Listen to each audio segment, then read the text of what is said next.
Sebab apa? Dengan kita memperbanyakkan benda-benda lagu ni, jadi hilang rupa asal Islam. Rupa asal Islam tu jadi hilang. Orang duduk nampak lagu ni berkali Islam. Hak zaman dulu, hak zaman Nabi SAW. Itu mengelirukan, cukup mengelirukan. Dengan sebab itu dalam Islam dia suruh jaga perkara-perkara yang macam tu. Itulah sebab pentingnya belajar hadis-hadis yang sahih, apa tu, kitab-kitab yang sahih. Kalau tidak, apa kelebihannya Imam Bukhari nya? Ya, orang kita semua duduk sahur sekarang Imam Bukhari ni. Sebab apa ya sahur sekarang? Sebab dia sahih. Dia ambil berat tentang sahih atau tidak sahih. Kalau tidak, serupa lah kalau tu. Kalau nak boleh amal belaka, serupa.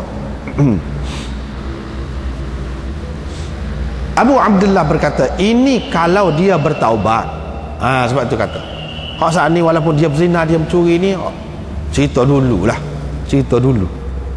Kalau dia bertaubat, minum arak apa, dia bertaubat, dan ucapan yang terakhir dia dekat dia nak mati, la ilaha illallah.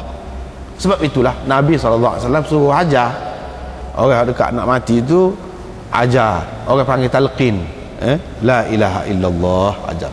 Itulah talqin hak adanya, hak boleh diamal, patutnya kita kena umumkan hak tu. Adapun talqin hak selepas mati itu tidak ada satu pun hadis yang sahih hak tu sepatutnya kita tidak budayakan. Kalau ada pun paling tinggi dhaif hadis itu. Kalau nak buat sendirilah, seorang buat sendiri, itu hukumnya. Buat sendiri, tak boleh pandang kalau orang tak buat tu jadi tak molek, tak kena tu lagu tu, tak kena. Adapun talqin hak dalam hadis yang sahih disebut banyak, iaitu ajar orang dekat nak mati tu, ajar dia mengucap, tu talqin. Itu talqin yang patut kita umumkan. Adapun talqin hak selepas mati paling tinggi dhaif, tak ada satu pun hadis yang sahih. Jadi tak patutlah kita nak umumkan, nak amalkan. Saya kalau tak buat lagu tu jadi pandang tak boleh, tak kena tu lagu tu. Sebab Imam Bukhari pun kata dah, kalau ambil hak sahih, hak tidak sahih buat, tak ke tepi. Maknanya dia tak saya pakai hak tu lah, tak usah pakai hak tu, tak usah pakai hak tu. Itu caranya.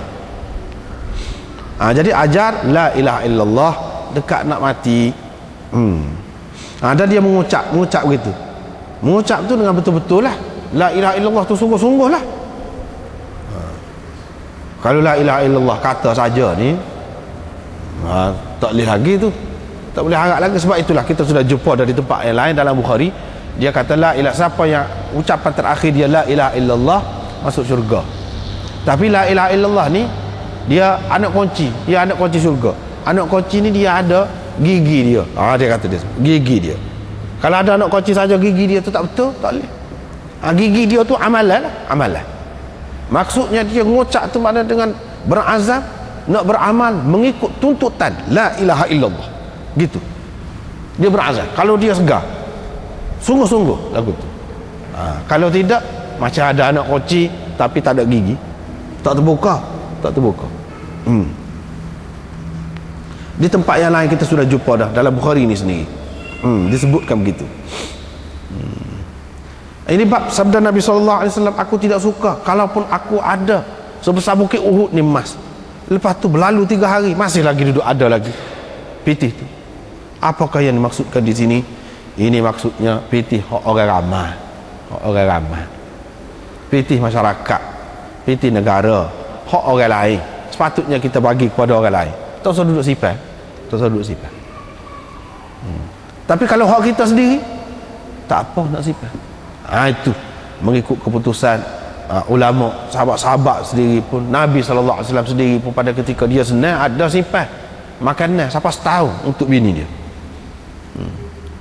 Ada simpan. Dah sahabat-sahabat kaya raya ke apa, simpan lah tu, kira simpan, tak apa. Hak ni maksudnya hak orang, perlu dibagi kepada orang, tak ada pasal kita nak simpan. Wa indi minhu dinar, dalam keadaan maknanya setelah 3 hari itu ada lagi 1 dinar pun pada aku, tak sih, kecuali yang aku nak simpan untuk hutan. Sebab nak ceritanya hutan ni benda yang penting, penting kena jaga tu. Kecuali aku nak bagi kepada hamba Allah begini. Kalau hak sendiri, lagu itulah cara Nabi SAW. Kalau adanya nak bagi sedekah, kok kanan, kok kiri, kok belakang, kok depan, nak bagi, begitulah caranya. Kalau hak sendiri, kalau hak orang lain pun lagu tu juga. Hak orang lain, hak masyarakat, maknanya hak mari sebagai harta faid, harta jizyah, harta macam-macam lagi lah, ghanimah. Tentera Islam pergi perang rata ni dia hantar kepada Nabi SAW. Bila hantar kepada Nabi, Nabi bagi pula kepada sahabat-sahabat dia. Begitulah maksudnya. Kalau hak sendiri pun mana dia sifat untuk tu, mana untuk hutang, mana tak boleh lah, mana buat kebajikan tu sampai hutang kita pun tak cara, tak boleh. Itu bukan mengikut sunnah Nabi SAW. Bahkan kita kena mengutamakan hutang tu, hutang. Sampai kita tak bayar hutang, buat kebajikan mengikut Imam Bukhari tak diterima, tak boleh kebajikan orang lagu tu. Kita sudah jumpa dah dalam Bukhari ni juga, mengikut Imam Bukhari tak ada kebajikan. Orang yang buat kebajikan dalam keadaan dia ada hutang lagi, hak orang ada, dia buat kebajikan. Mengikut Imam Bukhari tak ada kebajikan.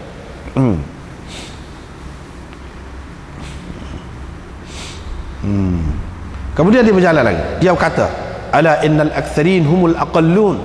Orang hak banyak dalam dunia ni, itulah hak sikit pada hari kiamat nanti. Hak banyak dalam keadaan banyak simpan sajalah, ataupun untuk kepentingan sendiri, untuk bermewah-mewah sendiri. Hak itulah hak sedikit pada hari kiamat nanti. Nampaklah dia terasalah, pasal dia biasa banyak kan, biasa banyak dalam dunia, terasalah sikit benar dia di akhirat nanti. Teringilah, ingat, maknanya di akhirat besok ingat juga hak dalam dunia. Alangkah sukanya kalau aku ni banyak harta juga di akhirat sepuluh dulu. Dia marilah berasalah sikit, berasalah sedikit. Hak biasa dah sikit tu tak sedih mana. Dia ni hak sedih pada hari kiamat. Kecuali orang yang buat gini, kanan, kiri, belakang, depan. Hak ni baru tidak rugi, baru tidak sikit akhirat. Dunia pun banyak, akhirat pun banyak. Adapun dalam dunia Allah SWT sudah janji dah, yamhaqullahu riba wa yurbis sadaqat. Allah SWT menghapuskan keberkatan riba, tak ada berkat riba. Wa yurbis sadaqat, dan Allah SWT menyuburkan sedekah. Hak kebajikan tu Allah SWT suburkan. Dalam dunia pun begitu, mana mendapat bertambah-tambah lagi. Di akhirat hak tu jelaslah, hak tu di akhirat.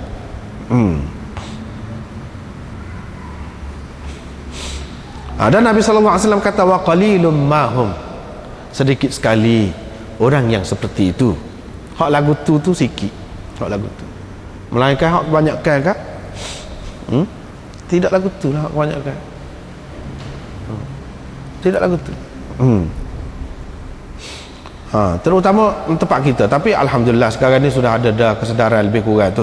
Tapi mengikut apa yang anda perhatilah, nak banding dengan luar negeri jauh lagi. Dari segi buat kebajikan ni, harta benda ni, terutama orang kita pun bukan kaya-kaya semua, bukan kaya-kaya semua. Tapi kalau ada hak senang-senang sikit pun, dia tidak nampak lah ke benda-benda lagu tu. Duduk nampak lah ke jamu, buat makan, panggil anak-beranak, hak perut pucik-pucik belakang dah. Hak kenyai-kenyai belakang. Sadak mikir nak buat seperti misalnya contoh Isyik Kitabevi di Turki, nya wakafkan harta sekian banyak untuk cetak buku-buku Islam hak terpilih. Dia hantar seluruh dunia, siapa dia nak tulis surat dalam bahasa Gapon, tulis surat siapa. Ataupun kalau di Pakistan Aisyah Bawani asalnya orang tidak Islam, masuk Islam, lepas tu dia kaya, dia buat kebajikan. Itu pun ada foundation dia sendiri, buat kebajikan. Nak buku ini dalam bentuk buku lah, misalnya contohnya buku dalam bentuk buku. Begitu juga banyak lagi yang lain-lain, tempat-tempat lain, negeri-negeri lain ada kementerian wakaf. Pasal apa? Harta wakaf ni banyak sangat nak urus, banyak sangat. Universiti Al-Azhar tu hidup dengan wakaf, pasal apa? Orang buat kebajikan, hidup dengan wakaf. Sebab itu dia boleh hidup dengan cara dia tu tidak seperti orang lain, tidak seperti universiti lain yang banyak ambil yuran begitu tinggi, dia tak ada mana. Sebab apa? Sebab banyak sumbangan orang Islam. itu rahsia dia.